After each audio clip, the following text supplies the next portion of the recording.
আজকের এই 34তম শহীদ জিয়ার 34তম শাহাদাত বার্ষিকী উপলক্ষে আয়োজিত এই অনুষ্ঠানের সম্মানিত সভাপতি, উপস্থিত মুরব্বীবর্গ, উপস্থিত বিএনপি সহ বিভিন্ন সহযোগী এবং অঙ্গ সংগঠনের নেতৃবৃন্দ এবং লন্ডন এবং লন্ডনের বাইরে থেকে আগত জোনাল কমিটির নেতৃবৃন্দ, আসসালামু আলাইকুম।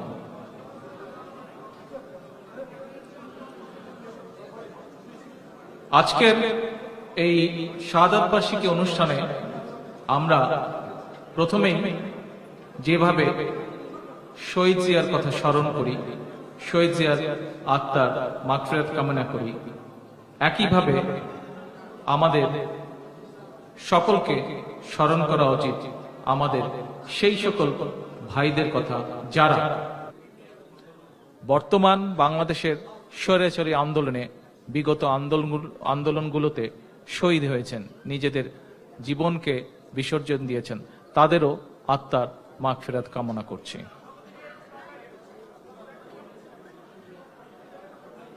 উপস্থিত সকল নেতৃবৃন্দ এবং কর্মী ভাইরা, আজকে আমরা খুব ভালো করে লক্ষ্য করলে একটি জিনিস দেখতে পাই বাংলাদেশে। কি দেখতে পাই? যে বিগত বেশ কয়েক বছর ধরে আমরা দেখেছি যে বর্তমান স্বৈরাচারী এই সরকারের সময় তারা তাদের অনেকগুলো অনৈতিক কাজের মধ্যে একটি অনৈতিক কাজ খুব সুচারুভাবে সম্পন্ন করার তারা চেষ্টা করছে বা চেষ্টা চালিয়ে যাচ্ছে। কি সেই কাজটি? সেই কাজটি হলো, তারা যে কোনো ভাবেই হোক, যে কোনো প্রকারেই হোক, যে কোনো অনুষ্ঠানেই হোক, অপ্রাসঙ্গিকভাবেই হোক, তারা সকল সময় চেষ্টা করছে শহীদ জিয়া এবং তার সমস্ত পুরা ভূমিকাকে খাটো করার জন্য বাংলাদেশের মানুষের চোখে। এখন একজন রাজনৈতিক কর্মী হিসাবে, একজন রাজনৈতিক সচেতন ব্যক্তি হিসাবে আপনার এবং আপনার আশেপাশে যারা রাজনৈতিক সচেতন সকলকেই কিন্তু আপনাদের দৃষ্টি আকর্ষণ করা উচিত যে কেন আওয়ামী লীগ এই কাজটি করছে। খুব সংক্ষেপে যদি বলতে হয়, আমার আগে একজন বক্তা এই কথাটি বলে গেছেন। নেতৃবৃন্দ, যারা কথা বলছেন দয়া করে আমার এই পয়েন্টে শুনবেন, আপনাদের সকলেরই কাজে লাগবে।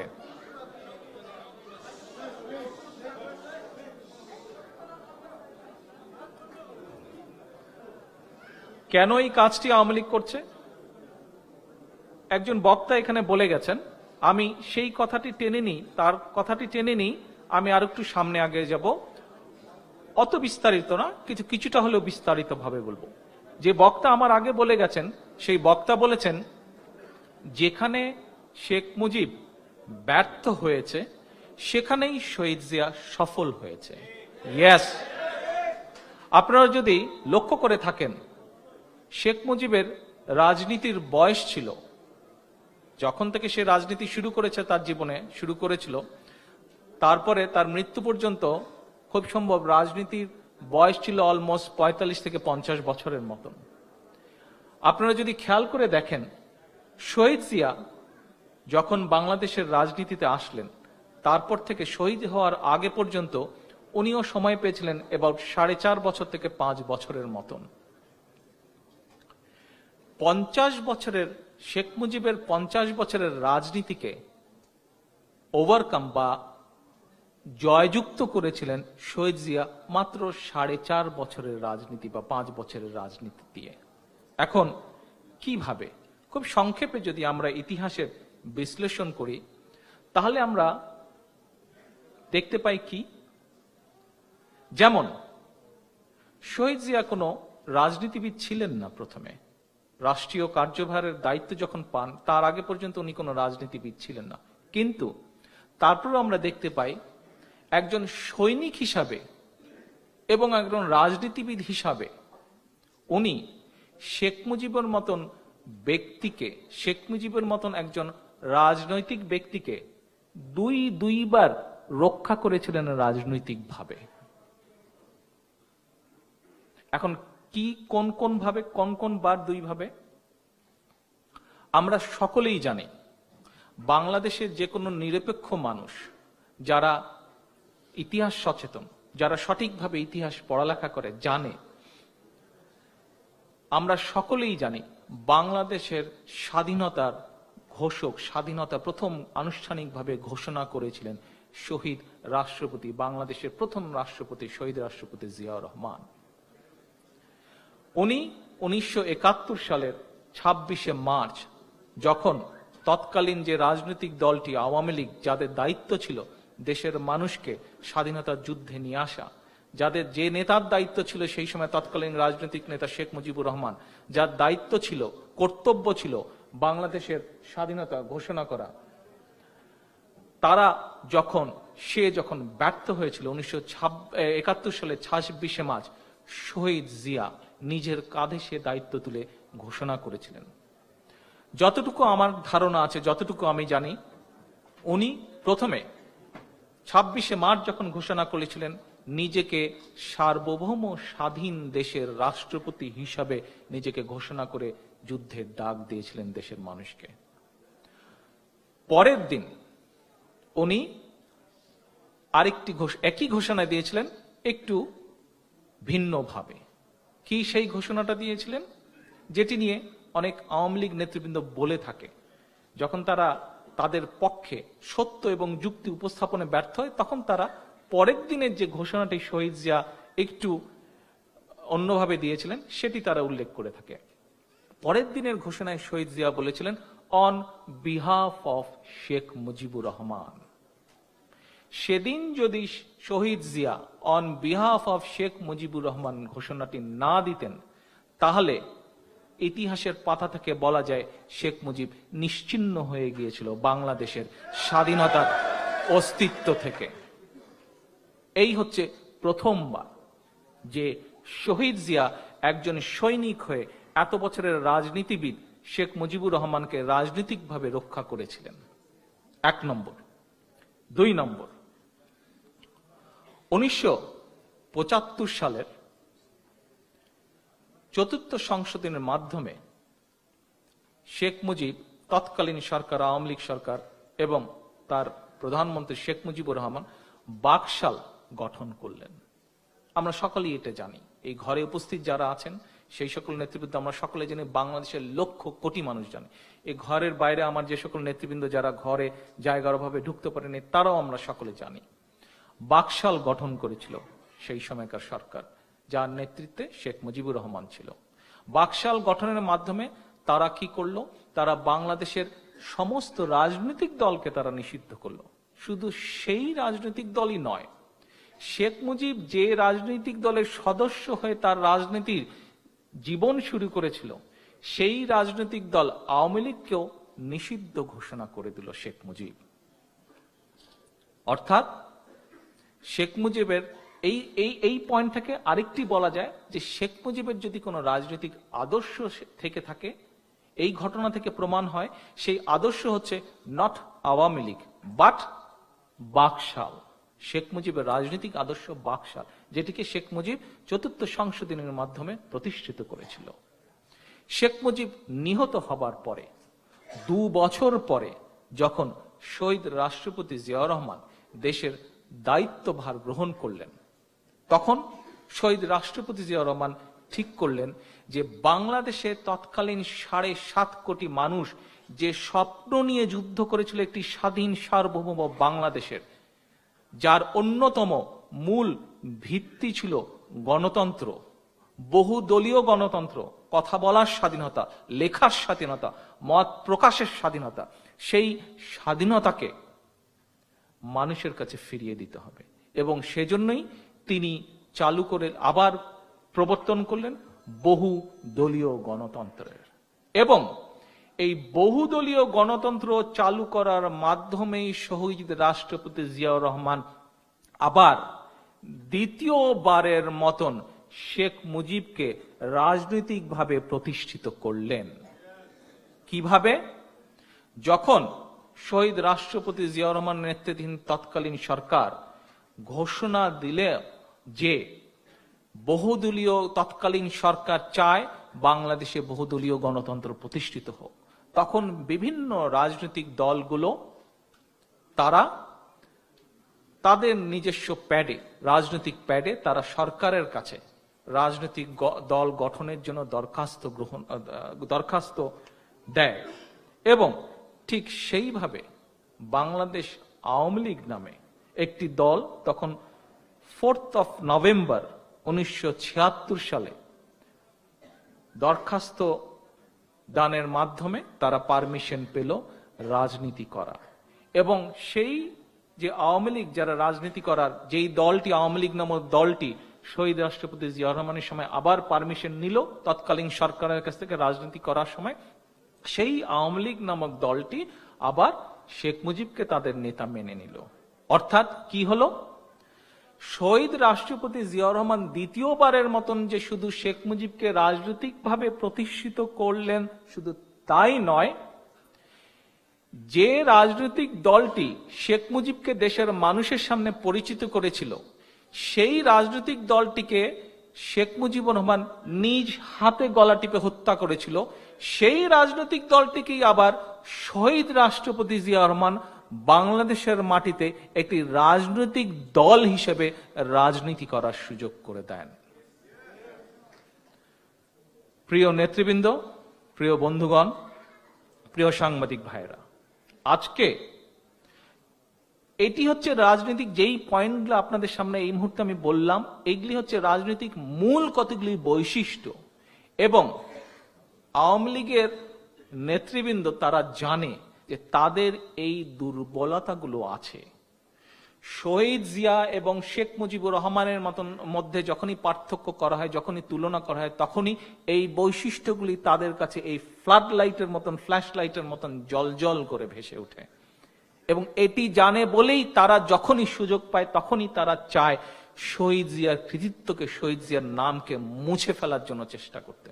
কিন্তু বহুবার বহুভাবে চেষ্টা করার পরও তারা এ কাজে সফল হয়নি, বরং যতবার তারা চেষ্টা করছে বিষয়টি তার উল্টোই হচ্ছে ততবার।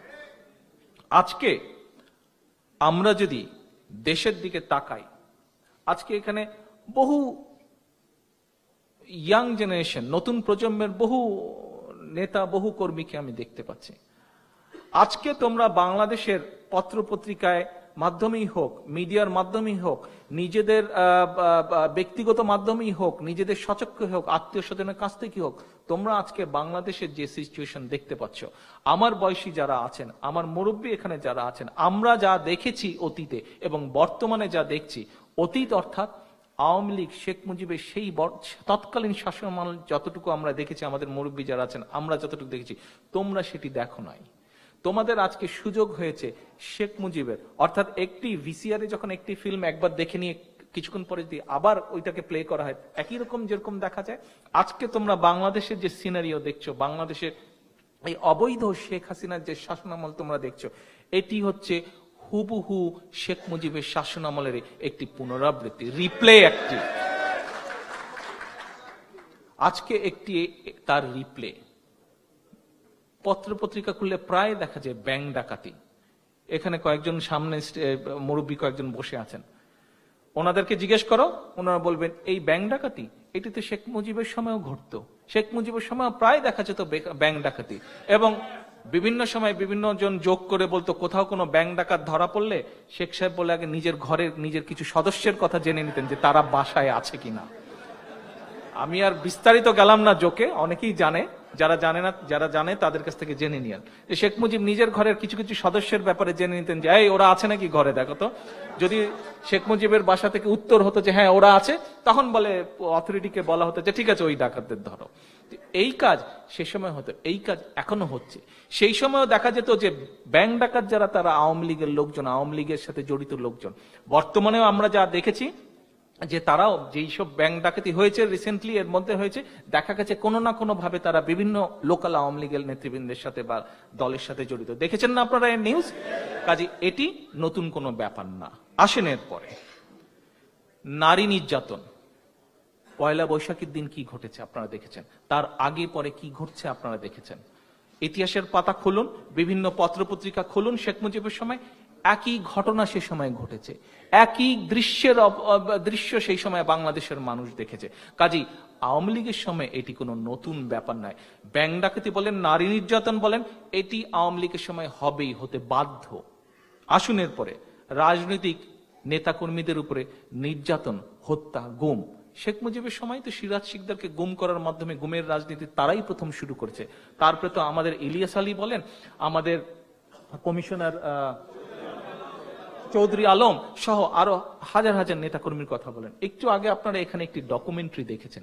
ডকুমেন্টারিতে আমাদের ইউকে বিএনপি মিডিয়া সেল দেখিয়েছে যে শেখ মুজিবের সময় কত মানুষ গুম হয়েছিল, রাজনৈতিক বিরোধী পক্ষের রাজনৈতিক নেতৃবৃন্দ কতজনকে গুম করেছিল তৎকালীন সরকার, তৎকালীন শেখ মুজিবের সরকার।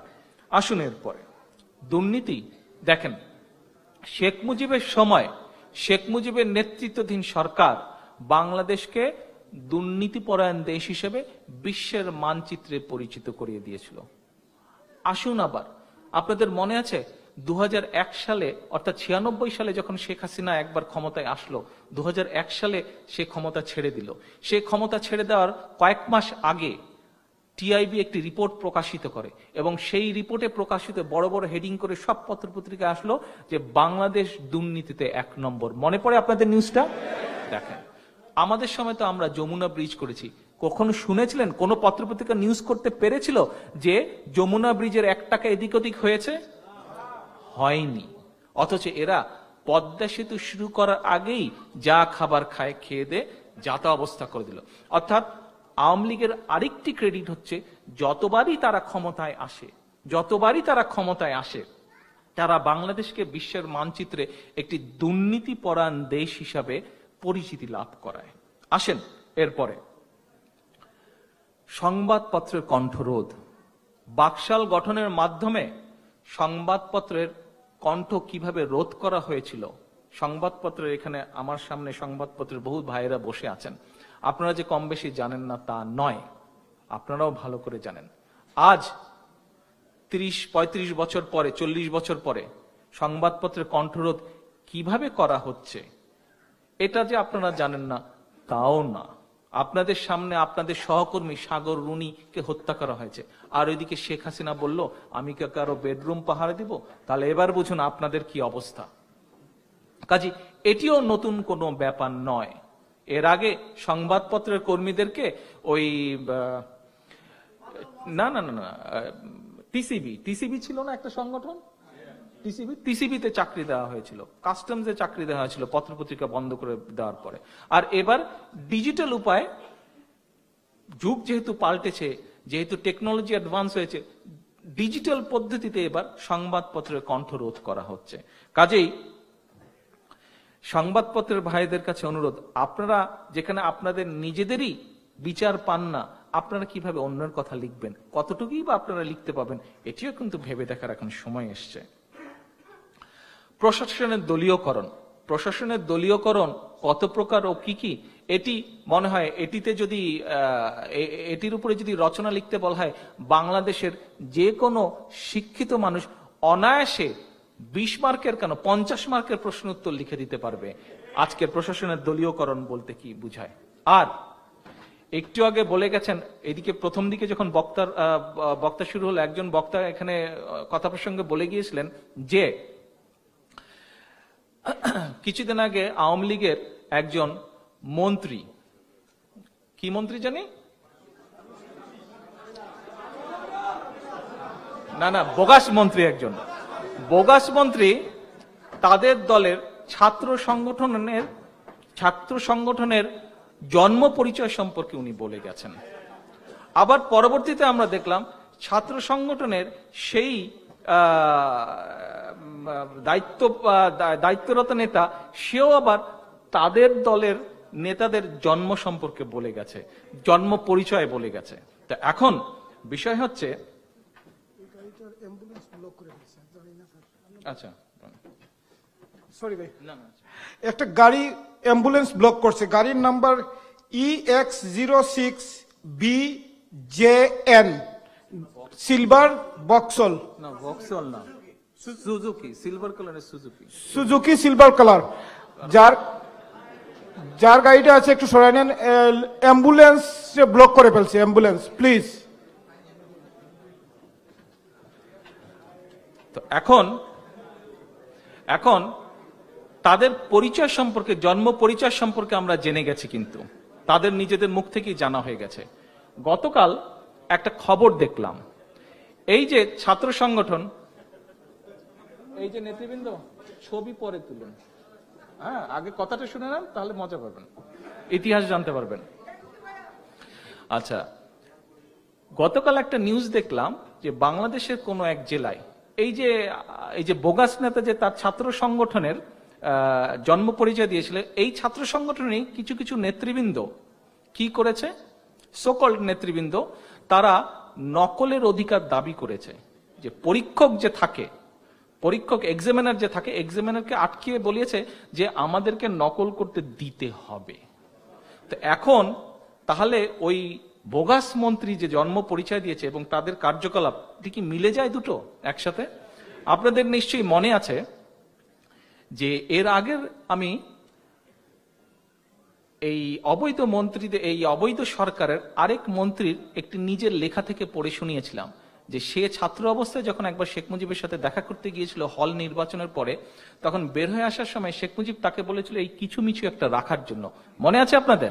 আচ্ছা, তো স্বাভাবিকভাবেই এই যে যাদের জন্ম পরিচয় এইরকম, যারা যে দলের সংগঠন বা দলের মূল নেতাদের জন্ম পরিচয় এটা, তারা নিজেরাই প্রকাশ্যে বলে বেড়ায়, যেই দলের অঙ্গ সংগঠন এভাবে নকলের অধিকার জোর করে আদায় করতে চায়, নকল করার পরীক্ষায় নকল করার অধিকার চায়, যে দলের প্রধান নেতা তার দলের আরেকজন ছাত্র নেতাকে বলে যে কিছু মিছু একটা সাথে রাখো, আপনারা কি মনে করেন যে এরকম একটি দলের কাছ থেকে দেশের মানুষ কিছু ভালো কিছু আশা করতে পারে?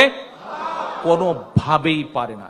এবং সেজন্যই আমরা দেখেছি এখানেই কিন্তু শেখ মুজিবুর রহমান ব্যর্থ, এখানেই শেখ হাসিনা ব্যর্থ। হয়তো জোর করে আজকে শেখ হাসিনা ক্ষমতা ধরে রেখেছে, খুনাখুনি করে, মানুষ গুম করে, কিন্তু এখানেই তারা ব্যর্থ। এবং এখানেই শহীদ রাষ্ট্রপতি জিয়াউর রহমান সফল। আমরা কি দেখতে পারি? আমরা দেখতে পারি যে শহীদ, যেখানে শেখ মুজিব বটমলেস বাস্কেট করেছিল বাংলাদেশকে, সেখানে শহীদ রাষ্ট্রপতি জিয়াউর রহমান বাংলাদেশকে খাদ্য রফতানিকারক দেশ হিসাবে পরিচিত করিয়েছিলেন পৃথিবীর বুকে। আমরা সেজন্যই কিন্তু দেখতে পারি যে যেখানে দেশ স্বাধীনের পরে আমরা দেখলাম যে লাভজনক যে কয়টি শিল্প কারখানা ছিল আমাদের দেশে, লাভজনক বা যেভাবে শিল্প কারখানা ছিল, শেখ মুজিবের শাসন আমলে আমরা দেখলাম প্রত্যেকটি শিল্প কলকারখানা বন্ধ হয়ে গেল। এখানেই শেখ মুজিবের ব্যর্থতা, এখানেই শহীদ জিয়ার সফলতা। শহীদ জিয়া দেশের শাসন কার্য গ্রহণ করার পরে আমরা দেখলাম যে শুধু সেই শিল্প কলকারখানাগুলো চালুই হলো না, সেগুলি পর্যায়ক্রমে ধীরে ধীরে লাভের মুখ দেখলো। এবং সেগুলো শুধু লাভের মুখই দেখলো না, আমরা দেখলাম যে দেশে ধীরে ধীরে নতুন শিল্প কলকারখানা তৈরি হলো। এই যে আজকে বাংলাদেশে দুটি সেক্টর নিয়ে আমরা গৌরব বোধ করি, বাংলাদেশের মানুষ গৌরব বোধ করে, বাংলাদেশের যে কোনো সরকার কথা প্রসঙ্গে, বক্তব্য প্রসঙ্গে এই দুটি সেক্টরের কথা বলে। কোন সেক্টর দুইটি? একটি হচ্ছে জনশক্তি রফতানি, আর একটি হচ্ছে গার্মেন্ট সেক্টর। এই যে জনশক্তি রফতানি, যারা এই যে বিদেশে আমাদের লক্ষ্য প্রায় 1 কোটির মতন মানুষ বিদেশে আছে, যারা তাদের কষ্টে অর্জিত অর্থ দেশে পাঠাচ্ছে এবং সেটি দিয়ে দেশের উন্নতি হচ্ছে, দেশের উন্নতির চেষ্টা করা হচ্ছে, এই সেক্টরটির প্রথম চালু করেছিলেন শহীদ রাষ্ট্রপতি জিয়াউর রহমান। আরো একটি সেক্টর কোনটি, যেটি নিয়ে আমরা গর্ববোধ করি। আজকে লন্ডনের বিভিন্ন বড় বড় ডিপার্টমেন্ট স্টোরে, বিভিন্ন চেইন স্টোরগুলিতে গেলে আমরা যখন কোনো জামা কাপড় কিনি এবং যখন হঠাৎ করে দেখতে পারি যে জামা কাপড়ের লেবেলটির মধ্যে মেড ইন বাংলাদেশ লেখা, তখন গর্বে আমাদের বুকটা ভরে ওঠে না? কিন্তু এই যে সেক্টর, এই সেক্টরটার পিছনে সবচেয়ে প্রথম কোন মানুষটি কাজ করেছিলেন? আপনাদের এই নেতা শহীদ রাষ্ট্রপতি জিয়াউর রহমান। আপনাদের এই নেতা শহীদ রাষ্ট্রপতি জিয়াউর রহমান সেই মানুষটি, যে মানুষটি স্বাধীন সার্বভৌম বাংলাদেশের যুদ্ধে ডাক দিয়েছিলেন, সেই মানুষটির প্রচেষ্টার ফলে আজকে বাংলাদেশ পৃথিবীর বহু রাষ্ট্রের বুকে, বহু লক্ষ লক্ষ কোটি কোটি দোকানের বুকে মানুষ দেখতে পায় একটি কথা, মেড ইন বাংলাদেশ। নেতৃবৃন্দ, এই যে আমরা কি একটু আগে বললাম যে যেখানে শেখ মুজিব ব্যর্থ সেখানেই শহীদ জিয়া সফল, যেখানে শেখ হাসিনা ব্যর্থ সেখানেই দেশনেত্রী বেগম খালেদা জিয়া সফল। কেন?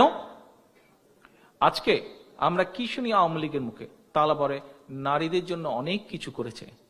কি করেছে বা কি হচ্ছে, নারীদের কি অবস্থা আজকে বাংলাদেশের বুকে, পয়লা বৈশাখী ছাড়া যদি আরো উদাহরণ দিই আজকে এখানে সময় শেষ করা যাবে না। কিন্তু এই মহিলা মন্ত্রণালয় কার সময় তৈরি হয়েছিল? মহিলা মন্ত্রণালয় তৈরি হয়েছিল শহীদ রাষ্ট্রপতি জিয়া রহমানের সময়। আজকে তারা বলে মুক্তিযোদ্ধার সপক্ষের দল। এর আগের বক্তব্যে আমি বলেছিলাম, ইয়েস, হতে পারেন আপনারা মুক্তিযোদ্ধার সপক্ষের দল, এ ব্যাপারে কোনো সন্দেহ নেই। একটা তো পক্ষ থাকতেই পারে না, আমি একটা বিষয় সাপোর্ট করি, একটা বিষয় সাপোর্ট করি না। তারা মুক্তিযুদ্ধকে সাপোর্ট করছিল, ফাইন, কিন্তু তারা মুক্তিযোদ্ধার দল নয়, সপক্ষের দল। মুক্তিযোদ্ধার দল হচ্ছে কারা? আপনারা। কারা? কারা? আরে ভাই, মুক্তিযোদ্ধা দল জোরে বলেন না। আমরা, ইয়েস।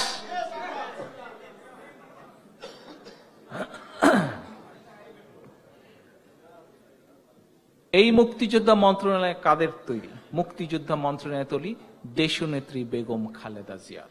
অর্থাৎ আপনি দেশের যে কোনো ভালো জিনিসের কথা বলেন, যে কোনো ভালো পলিসির কথা বলেন, কৃষি পলিসির ভালো পলিসির কথা বলেন, শিল্প পলিসির কথা বলেন, শিক্ষা পলিসির কথা বলেন, যে কোনো পলিসির কথা বলেন, আইদার শহীদ জিয়ার সময় সেটি সূচিত হয়েছে অথবা দেশনেত্রী বেগম খালেদা জিয়ার সময় সূচিত হয়েছে।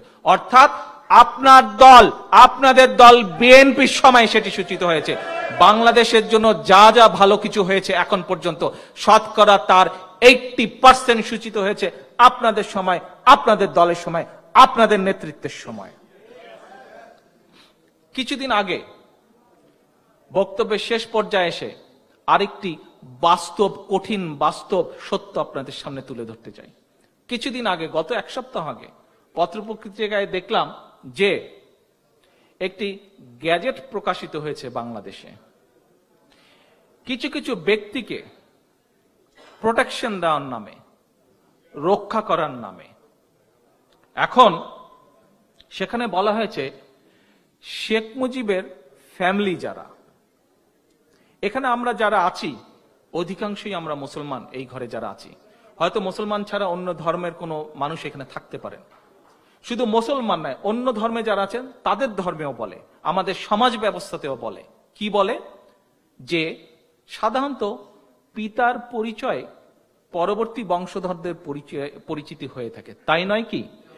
আচ্ছা, আমরা জানি যে 1975 সালে মর্মান্তিক যে ঘটনাটি ঘটেছিল 15 আগস্ট, সেই মর্মান্তিক ঘটনায় শেখ মুজিবের 2 জন পুত্র সন্তান ছিল, তারাও সেই ঘটনায় নিহত হয়েছিল। 3 জন ছিল, 3 জন নিহত হয়েছিল।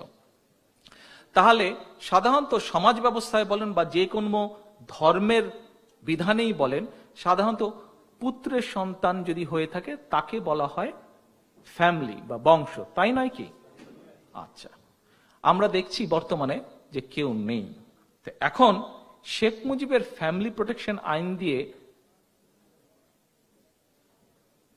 ডক্টর ওয়াজেদ মিয়ার সন্তানদেরকে কি শেখ মুজিবের ফ্যামিলি বলা সম্ভব? বলা সম্ভব নয়। এখন আমি জানি না এটার সাথে কি ওই যে বোগাস মন্ত্রীর পরিচিত যে ফ্যামিলি পরিচয় দেখা যায় সেটার সাথে কোনো মিল আছে কিনা। আচ্ছা, যাই হোক, এখন আমরা কি দেখলাম, যদি কিছু কিছু বিষয় দেখা হয়, কিছু কিছু বিষয় দেখলে দেখা যাবে যে তারা যেখান দিয়ে হাঁটবে, যাদেরকে সোকল্ড শেখ মুজিবের ফ্যামিলি সদস্য বলা হয়েছে, সোকল্ড সদস্য, তারা যেখান দিয়ে হাঁটবে সেখানে বলে মাইন সুইপার দিয়ে চেক করা হবে যে ওখানে মাইন আছে নাকি। তারা যেখানে থাকবে তার আশেপাশে যদি কোনো বিল্ডিং থাকে এবং বিল্ডিং এ যদি মনে হয় যে সেখানে কোনো থ্রেট আছে, তাহলে সেই বিল্ডিং ধ্বংস করে দেওয়া হবে, ভেঙে ফেলা হবে। আচ্ছা, তারা যে বাসায় থাকবে সেখানে সার্বক্ষণিক একটি অ্যাম্বুলেন্স থাকবে, সার্বক্ষণিক একটি ফায়ার ব্রিগেড থাকবে।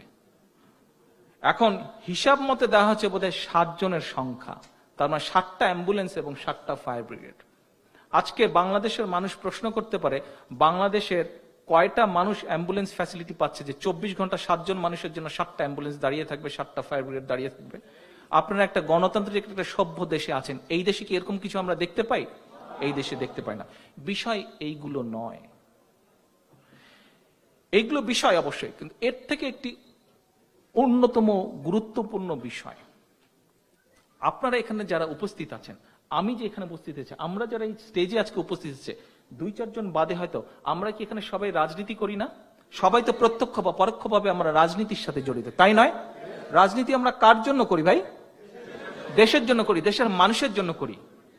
তা আমি যদি এত ঘেরাও অবস্থায় থাকি, আমার যদি যাদের কথা বলি, আমি যাদের জন্য রাজনীতি করি, এই দেশের রাজনীতিবিদদের, এই দেশের প্রধানমন্ত্রী বলেন, মন্ত্রী বলেন, অপোজিশন লিডার বলেন, এমনকি এই দেশের রানীকেও তো দেখি মাঝে মাঝে ট্রেনে করে রাস্তা দিয়ে সুন্দর চলে যাচ্ছে, কোথায়? এত তো প্রোটেকশন দেখছি না। বিষয় হচ্ছে কি জানেন, এই যে একটু আগে বললাম আপনাদেরকে যে শহীদ রাষ্ট্রপতি জিয়াউর রহমানকে তারা খাটো করতে চায় কেন? কারণ পার্থক্যগুলো আপনাদের সামনে, কিছু কিছু পার্থক্য আপনাদের সামনে তুলে ধরেছি। আজকে আমরা শহীদ রাষ্ট্রপতি জিয়াউর রহমান যখন, শহীদ জিয়া যখন শহীদ হলেন, পরবর্তীতে আমরা শেরে বাংলা নগরে কি দেখেছি একটু আগে আমরা ছবিতেও দেখেছি, আর অনেকের স্মৃতিপটে ভেসে আছে, মুরব্বী যারা আছেন বা আমাদের বয়সী যারা আছি আমরা দেখেছি। তোমরা যারা জুনিয়র আছো, এখানে নতুন প্রজন্ম আছো, তোমরা ছবিতে দেখেছো। কিন্তু 15ই আগস্টের পরে 16ই আগস্ট কি আমরা এরকম কিছু দেখেছিলাম? এটাই হচ্ছে বাস্তবতা, এটাই হচ্ছে সত্য। আমরা দেশের মানুষের জন্য রাজনীতি করি, দেশের জন্য রাজনীতি করি, we mean that, we believe that, সেজন্যই আমাদের এই প্রোটেকশন লাগে না। আর যারা আজকে বলে যে তারা দেশের জন্য রাজনীতি করে, কিন্তু তাদের সময় হাজার হাজার অপোজিশন লিডার, নেতা কর্মী নিগৃহীত হয়, গুম হয়, হত্যা হয়, যারা আজকে বলে যে আমরা দেশের জন্য রাজনীতি করি, কিন্তু তাদের সামনেই, প্রশাসনের সামনেই সেই সরকার আমলে হাজার হাজার মা বোন নির্যাতিত হয়, যারা আজকে বলে যে আমরা দেশের জন্য রাজনীতি করি, কিন্তু তাদের নেতৃত্বে তাদের লোকজন যখন শেয়ার মার্কেটে 30 লক্ষ মানুষের পকেট থেকে অর্থ চুরি করে, যারা আজকে বলে যে আমরা দেশের জন্য, দেশের মানুষের রাজনীতি করি, কিন্তু তারা যখন এই কি বিদ্যুৎ প্ল্যান্ট, এটা কুইক রেন্টালের মাধ্যমে দেশের মানুষের পকেট থেকে জোর করে টাকা বের করে নেয়, অর্থ বের করে নেয়, এই রাজনীতি যারা করে তাদের জন্যই এই প্রোটেকশনের দরকার হয়। তাদের জন্যই প্রোটেকশনের দরকার হয় যে যখন হেঁটে যাবে সেখানে কি আছে কিনা চেক করতে হবে যদি কিছু হয়ে যায়। তাদের জন্যই দরকার হয় যে বিল্ডিং এর আশেপাশে কেউ থাকবে না। এত ভয় তাদেরই থাকে যারা সত্যিকার ভাবে মানুষের জন্য রাজনীতি করে না, যারা সত্যিকার ভাবে দেশের জন্য রাজনীতি করে না, তাদের জন্যই এই প্রোটেকশন আইন দরকার হয়, তাদের জন্যই এত কিছু দরকার হয়। আর আজকে যারা রাজনীতি করে, আপনারা দেখেছেন দেশনেত্রী বেগম খালেদা জিয়াকে আমরা দেখেছি কিছুদিন আগেও হাজার হাজার লক্ষ লক্ষ মানুষের মাঝে উনি চলে গেছেন, কিছু হয়েছে? কিছু হয়নি। আমরা দেখেছি যে শহীদ জিয়া যখন শহীদ হলেন, লক্ষ লক্ষ মানুষ তার জানাজায় উপস্থিত হলো। কেন হলো? কারণ সত্যিকার ভাবে এই দুটো মানুষ সত্যিকার ভাবে দেশের জন্য রাজনীতি করেছে, সত্যিকার ভাবে এই দুটো মানুষ দেশের মানুষের জন্য রাজনীতি করে। সেই জন্যই প্রোটেকশন আইন দরকার হয় না। প্রোটেকশন হচ্ছে দেশের মানুষ, প্রোটেকশন হচ্ছে দেশের মানুষ। এত প্রোটেকশন আইন দরকার হয় বলেই আজকে ভোট চুরি করার প্রয়োজন হয় তাদের। এত প্রোটেকশন আইন দরকার হয় বলেই আজকে তাদের দরকার হয় মানুষ হত্যা করা, মানুষ গুম করা। কারণ তারা যদি মানুষ হত্যা করতে না পারে, মানুষ গুম করতে না পারে, তাহলে ভোট ডাকাতি করতে না পারে, তাহলে তারা ক্ষমতায় টিকে থাকতে পারবে না। কারণ দেশের মানুষ তাদের সাথে নেই, দেশের 80% মানুষ তাদের সাথে নেই। আপনারা দেখেছেন সোকল্ড তথাকথিত 5ই জানুয়ারি নির্বাচন কি হয়েছে, দেশের শতকরা 95% ভোটার সেই নির্বাচন বর্জন করেছিল। সেজন্যই তাদের আজকে প্রয়োজন হয়েছে এই প্রোটেকশন আইন করা, কারণ মানুষ তাদের সাথে নেই। মানুষ যার সাথে নেই তার প্রোটেকশনের দরকার হয়, তার রক্ষা কবচ দরকার হয়। রাজনীতির সবচেয়ে বড়, যারা দেশের জন্য রাজনীতি করে, দেশের মানুষের জন্য রাজনীতি করে, তাদের সবচেয়ে বড় রক্ষা কবচ হচ্ছে গণতন্ত্র। তাদের সবচেয়ে বড় রক্ষা কবচ হচ্ছে দেশের মানুষের সমর্থন, যা বাংলাদেশে এই মুহূর্তে একমাত্র আছে কার? আপনার দলের, আপনার। কাজেই আজ আপনাদের যারা নিজেকে শহীদ জিয়ার সৈনিক বলে দাবি করেন, সেটা বাংলাদেশের 55,126 বর্গ মাইলের মধ্যেই হোক এবং সেই এলাকার বাইরেই হোক, যারা যেখানে নিজেকে শহীদ জিয়ার সৈনিক বলে নিজেকে দাবি করেন, তাদের বর্তমানে 2টি মূল দায়িত্ব এবং কর্তব্য স্থান থেকে। কি? 1 নম্বর দায়িত্ব তাদের যেরকম যা হচ্ছে, সেটা হচ্ছে যেভাবে হোক আমাদের আন্দোলন, এই স্বৈরাচার অবৈধ শেখ হাসিনা সরকারের বিরুদ্ধে আমাদের আন্দোলন চলমান। সমুদ্রে যেরকম স্রোত কখনো উঠে, কখনো নামে, কখনো বাড়ে, কখনো কমে, আন্দোলনের গতিও কখনো উঠবে, কখনো নামবে, কখনো বাড়বে, কখনো কমবে, কিন্তু প্রবাহমান সমুদ্রের মতো, নদীর স্রোতের মতো। আন্দোলন থেমে থাকবে না। আন্দোলন, আপনারা দেখেছেন শহীদ জিয়ার একটি বক্তব্য একটু আগে, কি বক্তব্য? বাংলাদেশের মানুষের বেঁচে থাকার কথা বলার অধিকার আছে, এই অধিকার তাদেরকে আল্লাহ দিয়েছে এবং ইনশাআল্লাহ বিএনপি সেই অধিকার আবার পুনঃপ্রতিষ্ঠিত করবে অতীতের মতন। কাজেই এই আন্দোলন চলমান, এই আন্দোলন চলবে ইনশাআল্লাহ সফল না হওয়া পর্যন্ত। ঠিক একইভাবে আপনাদের, বিশেষ করে নতুন প্রজন্মের যারা নিজেদেরকে শহীদ জিয়ার সৈন্য বলে তোমরা দাবি করো, তোমাদের দাবি হচ্ছে এই যে তোমাদের সামনে কতগুলো পার্থক্য আমি তুলে ধরলাম, যে যেখানেই শেখ মুজিবুর রহমান ব্যর্থ, সেখানেই শহীদ রাষ্ট্রপতি জিয়াউর রহমান সফল। এবং সংক্ষেপে তোমাদের সামনে যেই পার্থক্যগুলো আমি তুলে ধরলাম, এই পার্থক্যগুলো তোমাদেরকে, তোমাদের আশেপাশে যারা আছে তাদেরকে, তোমাদের পরিচিত যারা আছে তাদেরকে, সেটি দেশেই হোক বিদেশি হোক, তাদের সকলকে, এবং বিশেষ করে আমার জোনাল কমিটির যে সকল নেতৃবৃন্দ এবং কর্মী ভাইরা এসছেন দূর দূরান্ত থেকে, আপনাদের সকলের দায়িত্ব হচ্ছে এই কথাগুলোকে, এই সত্যগুলোকে, এই যে আমরা যে একটি দেশে বাস করছি, যেই দেশে গণতন্ত্রের চর্চা হয়, সেই দেশের যে সকল নেতৃবৃন্দ আছে, রাজনৈতিক নেতৃবৃন্দ আছে, যারা গণতন্ত্রের ধারাকে সামনে নিয়ে যাচ্ছে, তাদেরকে জানাতে হবে চতুর্থ সংশোধনী কি, বাকশাল কি, তাদেরকে জানাতে হবে যে বর্তমানে শেখ হাসিনার আমলে কি হচ্ছে। আপনাকে জানাতে হবে, একবার না বারবার বলতে হবে, বারবার বলতে হবে, কারণ আপনারা যা বলছেন তা আপনারা সত্য বলছেন। ওরা যা বলে ওদেরকে মিথ্যা বানিয়ে বলতে হয়। কাজে মিথ্যা বানিয়ে বলতে অনেক বেগ পেতে হয়, কিন্তু আপনি যা বলবেন আপনি বলবেন সত্য কথা, সত্য বক্তব্য, বাস্তব চিত্র। আপনার কাছে, আপনি ইন্টারনেট ঘাটেন, পত্রপত্রিকা ঘাটেন, আপনার কাছে লক্ষ লক্ষ, হাজার হাজার, শয়ে প্রমাণ পাবেন আপনি যে আপনি যা বলছেন, আপনার রাজনৈতিক প্রতিপক্ষের বিপক্ষে যা বলছেন তা সত্য, এবং সত্য প্রমাণ করার জন্য বহু প্রমাণ পাবেন, সেগুলো আপনাকে উপস্থাপন করতে হবে। এটি হচ্ছে শহীদ জিয়ার যারা বর্তমানে সৈনিক বলে দাবিদার, তাদের সকলের কর্তব্য। আজকে পরিশেষে আপনাদেরকে, আপনাদের এই 2 লক্ষ্যে আপনারা যাতে সফল হন, শহীদ জিয়া সৈনিকরা যাতে সফল হয়, সেই আশাবাদ ব্যক্ত করে, এবং পরিশেষে আমি আবার শহীদ রাষ্ট্রপতি জিয়াউর রহমান সহ যে সকল আমাদের নেতাকর্মীরা স্বৈরাচারী আন্দোলনে, বর্তমান স্বৈরাচারী আন্দোলনে আত্মত্যাগ করেছেন, তাদের সকলের রুহের মাগফিরাত কামনা করে, এবং যে সকল নেতৃবৃন্দ দূর দূরান্ত থেকে এসছেন, লন্ডনের বাইরে থেকে এসছেন কষ্ট করে আজকের এই অনুষ্ঠানকে সফল করার জন্য, সকলকে ধন্যবাদ জানিয়ে আজকের বক্তব্য শেষ করছি। আল্লাহ হাফেজ। বাংলাদেশ জিন্দাবাদ। বিএনপি, বাংলাদেশ জাতীয়তাবাদী দল জিন্দাবাদ।